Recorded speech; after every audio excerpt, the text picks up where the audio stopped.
Bonjour à tous, c'est Paul Dam pour vous parler du vol des oiseaux, de leur déplacement, de Léonard de Vinci.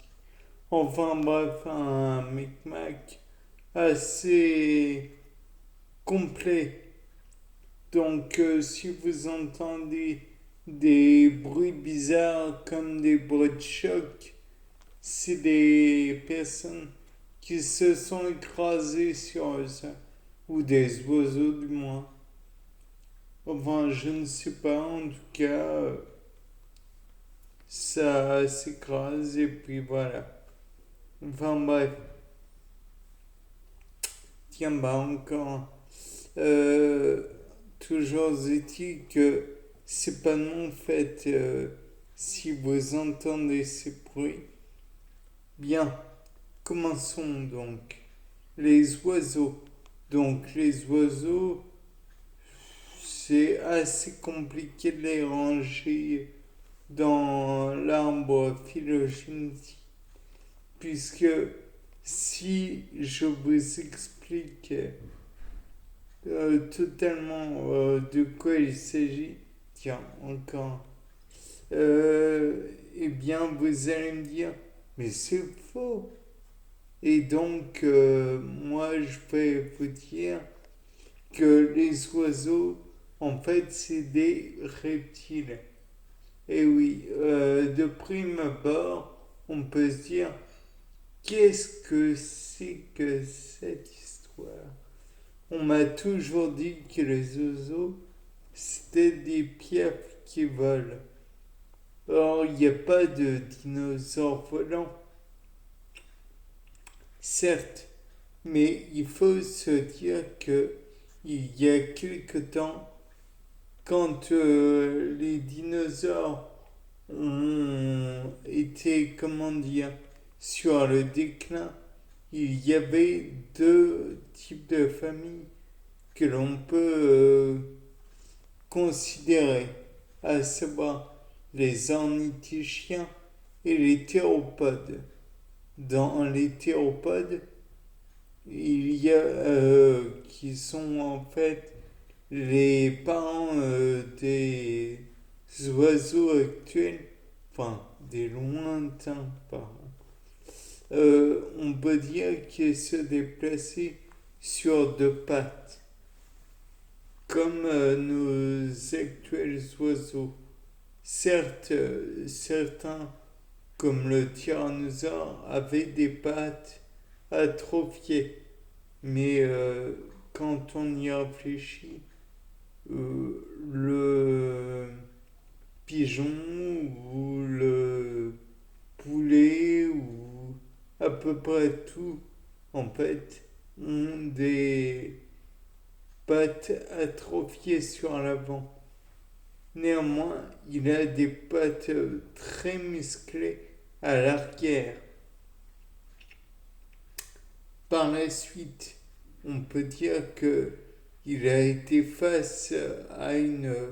Le dinosaure chantant a été face à des périodes de grand froid. Or, si vous vous rappelez bien, les types de plumes, Pentectes duvet et philoplume.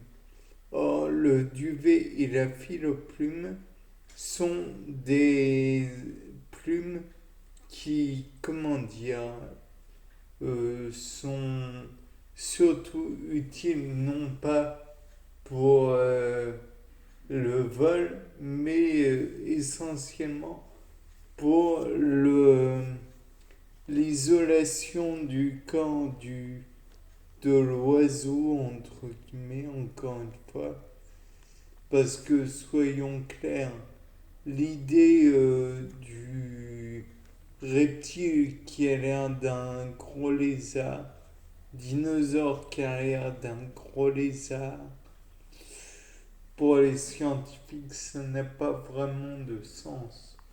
Puisque petit à petit, tiens, encore un qui s'écrase, euh, petit à petit, au fil du temps, donc millions d'années, voire pour TJC, Trias Jurassique Crétacé, si vous voulez la traduction de ce moyen mnémotechnique, euh, le, le lizardien, donc le tyrannosaure, d'abord avait surtout une allure plus velue, plus que maintenant. Il faut dire que les plumes, donc, elles ont cet avantage de d'isoler, mais aussi d'isoler du froid, j'entends, mais aussi d'isoler de l'humidité. Donc, si le tyrannosaure était isolé de l'humidité, ça va d'autant mieux dans le sens du refroidissement, puisque avec de l'humidité sur votre corps, vous perdez plus facilement de la chaleur. Et donc, eh bien, la chaleur, étant donné que c'est la vie, vous risquez de décéder dans les plus brefs délais. Or, le but de la vie, c'est de rester vivant.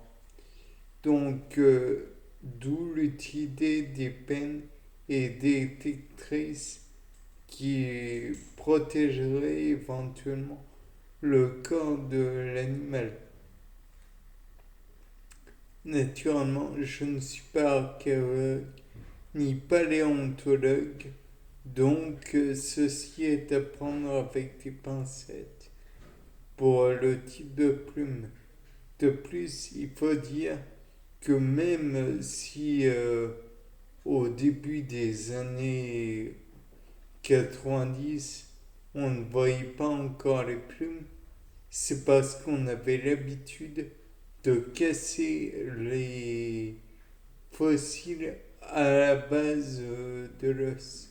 Or, on ne pouvait pas voir les plumes aux alentours puisque on cassait tout ce qu'il y avait aux alentours de l'os, comme je viens de le dire. Donc finalement, nous avions bon nombre de dinosaures qui avaient des crêtes plumeuses autour du cou, des brassards de plumes, enfin bref. Et finalement, le Vélociraptor, lui aussi, avait des plumes et n'était pas ce grand lézard élancé avec des cuisses musclées et galbées comme on nous le présente dans Jurassic Park.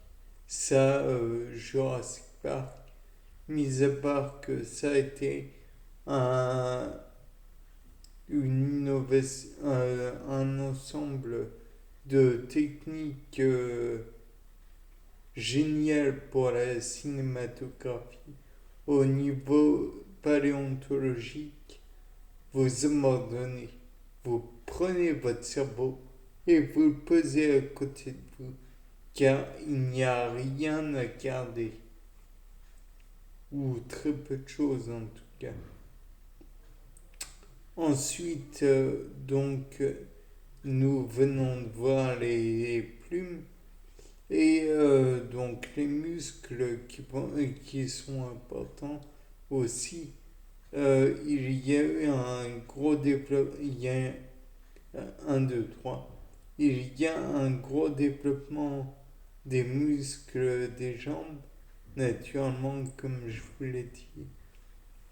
Le tyrannosaure avait lui-même de grandes cuisses et des petits bras, car l'important n'était pas vraiment les pattes avant, mais plutôt les pectoraux. Et pour les oiseaux, tel qu'on l'entend, nos oiseaux modernes.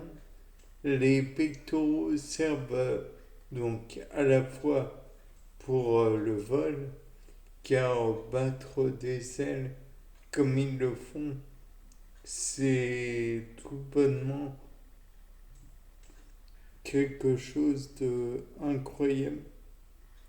Mais surtout, faut dire, les masters qui sont déplacés juste pour faire face à la gravité, c'est énorme. Bien.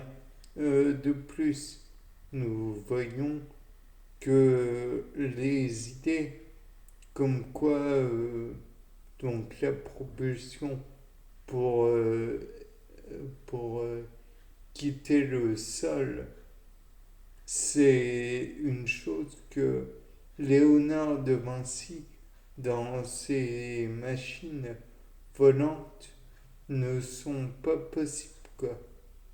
C'est pas possible avec les machines de Léonard de Vinci.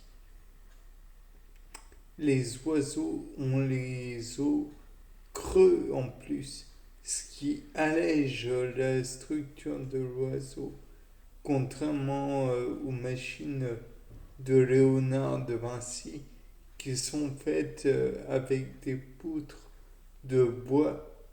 L'énergie, c'est de l'énergie humaine, mais musculaire, avec les petits muscles des hommes. Or, il faut dire ce qui est, l'oiseau en lui-même a, a une force motrice incommensurable vis-à-vis de son régime alimentaire. Les insectes, les graines et tout sont vraiment très riches en énergie et donc permettent à l'oiseau de faire des mouvements beaucoup plus importants. Bien, sur ce, à plus. C'était Paul Dame.